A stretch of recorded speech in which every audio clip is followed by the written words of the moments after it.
Hey guys, this is Tattoo Tony, and this is part 2 of the homeless slaughterhouse. And as promised in the first video, I'm going to tell you exactly what this building was.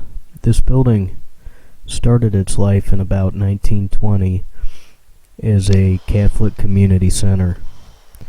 This building had a chapel. It had athletic facilities. It had rooms like this one that people stayed in, as well as probably kitchen areas, I believe, because they distributed food, clothing, shelter, had a chapel. They also had this city's first indoor swimming pool. I don't know what the trenches were in the basement. Somebody speculated that it was a slaughterhouse. Sorry, that's wrong. Is this a fucking homeless shelter? We were trying to figure out at first if this was a hotel, if it was some kind of train station. Later on I noticed the chapel in it. One of my viewers said that the porcelain thing in the basement in the first video, that I said maybe it was some sort of water fixture. They said if this was some kind of Catholic church or whatever, they thought it might be a font. Well, that's a pretty good guess. Maybe it is some sort of font or fountain. This building has several floors, a lot of rooms, and okay, I know what it is. Look, this is the old homeless shelter. You hear me? This was a homeless shelter that got shut down, bro. now that sticker on the door,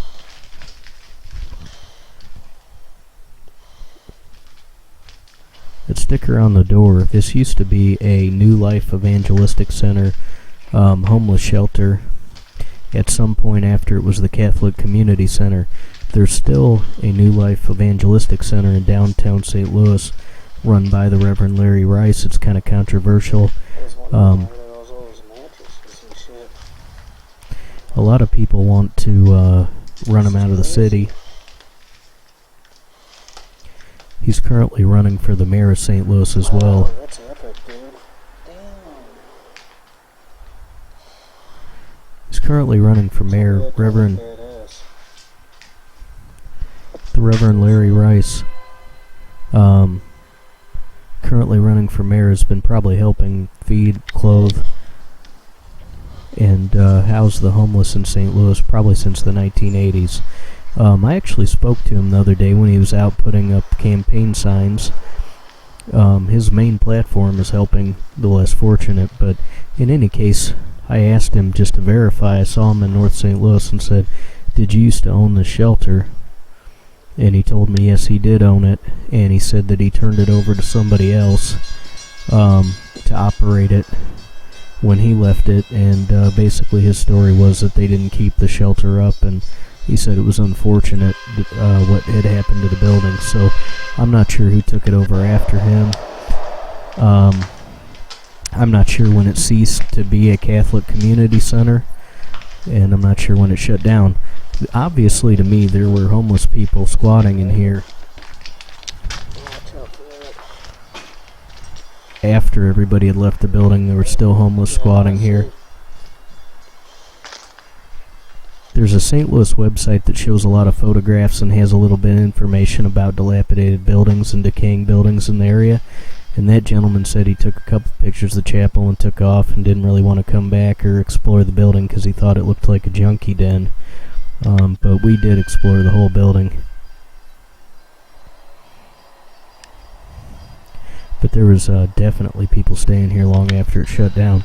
An interesting tie to the story I told in the first part. If you haven't watched the first part of this video, watch it, because I told a really creepy story about two homeless men that cut up and burned the body of another homeless man in this area. But in any case, Larry Rice used to own the shelter, okay? Used to be a New Life Evangelistic Center. I had read online that the gentlemen that were involved in the story I told in the first video had actually been staying at the New Life Evangelistic Center in St. Louis around the time that they had committed that heinous crime. Coincidentally, this building was also a New Life Evangelistic Center. So hopefully you were able to make that connection. Found that kind of interesting.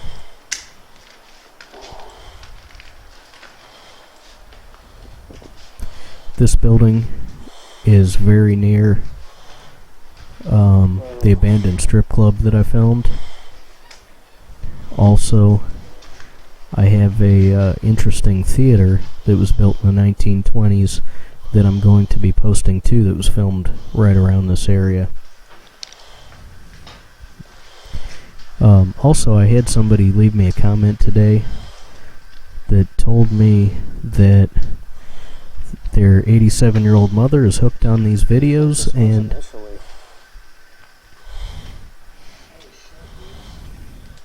he asked me if I'd give a shout out to his mother. He said it would make her year. So give me a second here. And I think her name's Joan, but let me pull that up and make sure I get it right. What do you think this building originally was? It looks like a hotel. It's pretty small, isn't it? Yeah, but it might be like some old school shit. I don't know. Okay, guys, one of the subscribers, Pete Sidewalk, said I've been a subscriber for a while now. Have to tell you,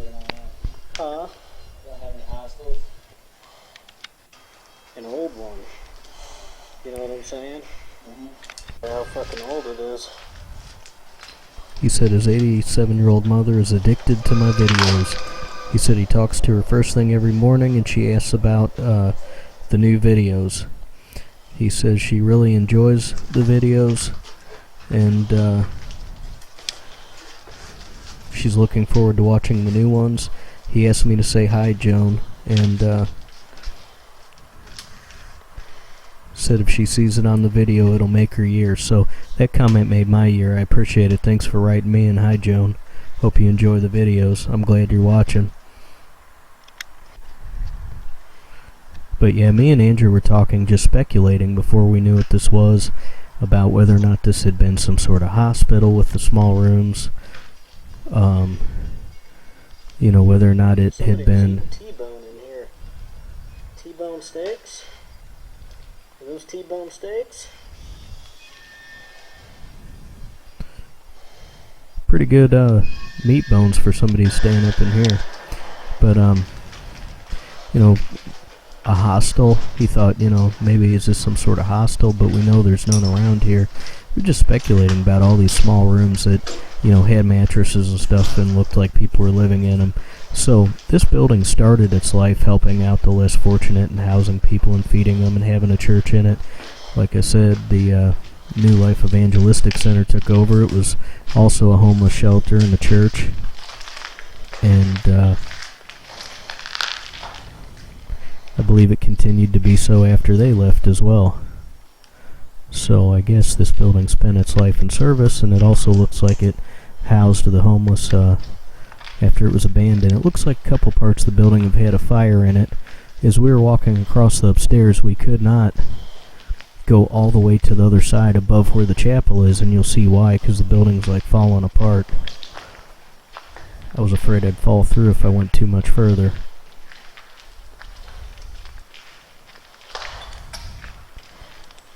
And this building was completed in the early 1920s. So, Phil, thanks for your support on Patreon. By the way, anybody else, you can help support us with $1 a month.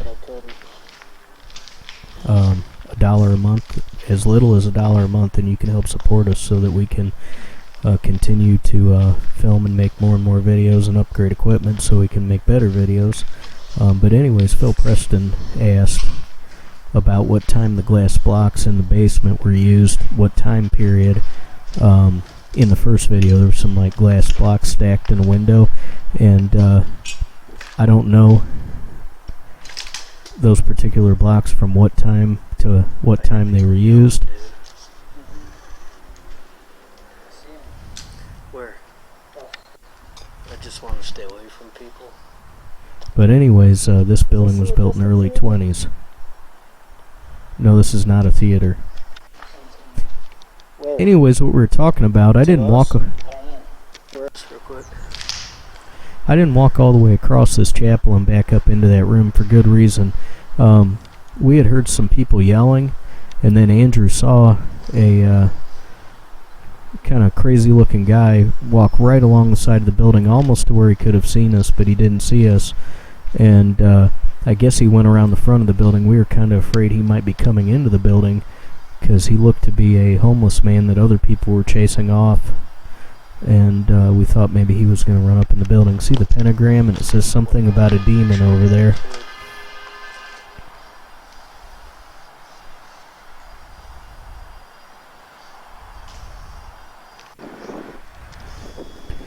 Anyways, back to the little piece of sidewalk. I don't know if that came off the side of a building or was decorative concrete, kind of tile. I think it was on the ground. Anyways, there's our Patreon information. Like I said, support us with as little as $1 a month. Contact information. Thanks for watching.